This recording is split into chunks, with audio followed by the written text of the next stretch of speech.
Time for a real stinker on the 64.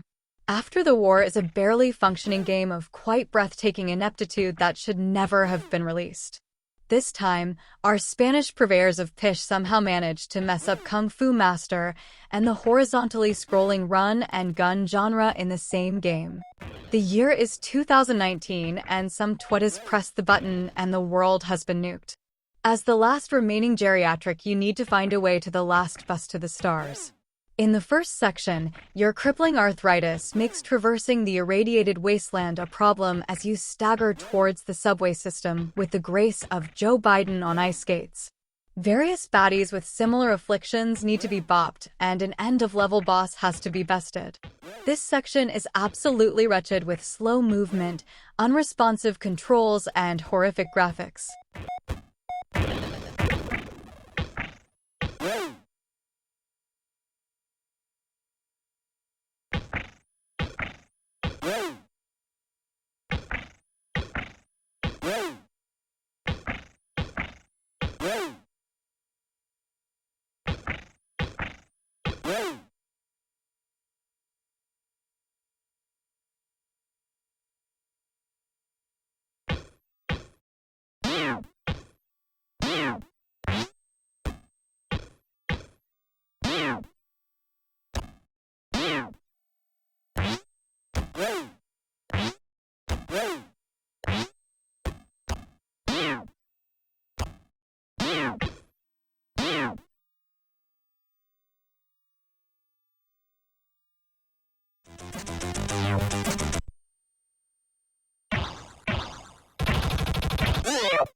The second section is a truly awful hobble and gun section where you, again, crawl to the right dispatching enemies with a gun rather than your fists.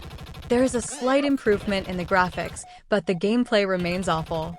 Holding the fire button allows you to change the angle of your weapon, but it's almost impossible to avoid anything incoming. There are end-of-level bosses that are stupidly difficult if you have the patience to play that long. One of the worst games I've played and one to avoid at all costs. Thumbs down.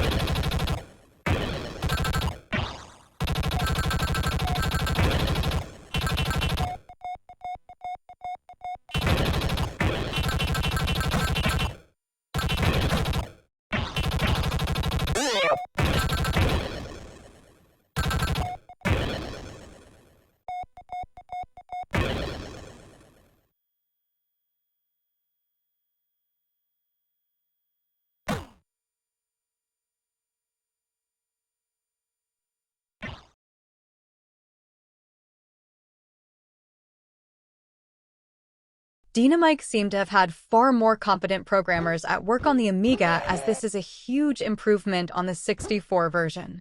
The graphics receive a massive upgrade and are rather impressive in places with great detail in the backgrounds and animation of the sprites. The game also plays far better with a quicker pace and lowered difficulty level with more moves available and multi-levels to clamber up, mostly to avoid the dogs that are a real pest.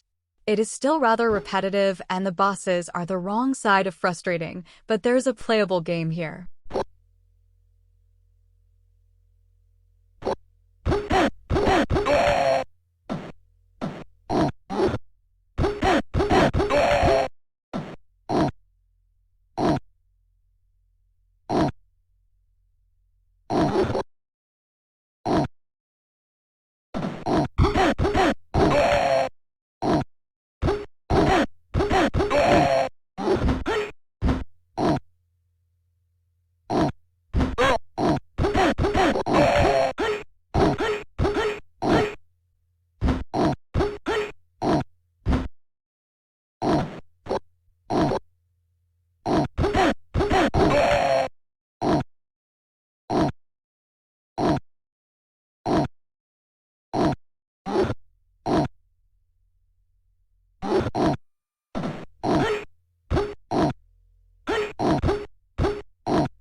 The second section is also a huge improvement with some lovely sprite work and detailed backgrounds.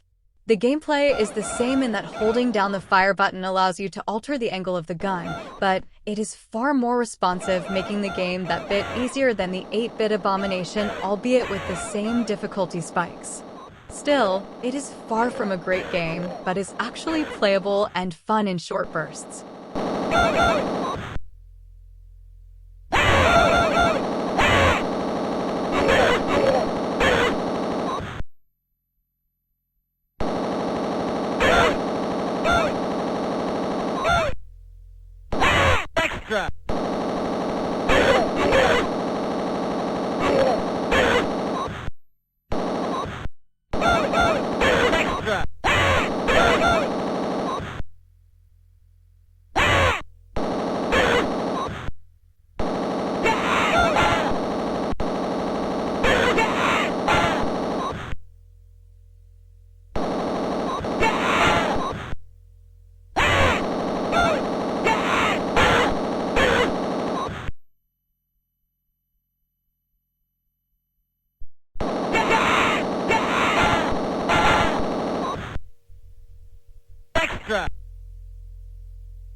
Extra!